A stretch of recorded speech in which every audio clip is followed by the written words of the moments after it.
Okay, so kind of going viral right now on TikTok about this hoodie. Yeah, I kept the hoodie, but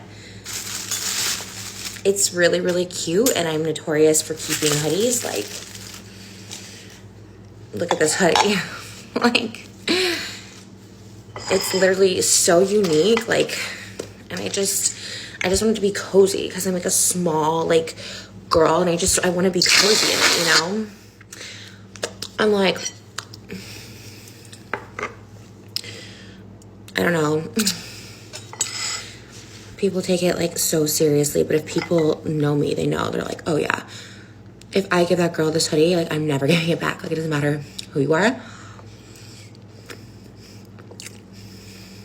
Like,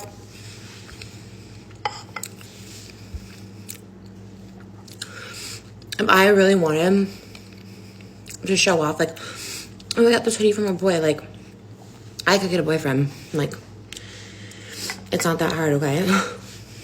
But it's a cute hoodie, and I'm keeping it. And y'all can just stay mad.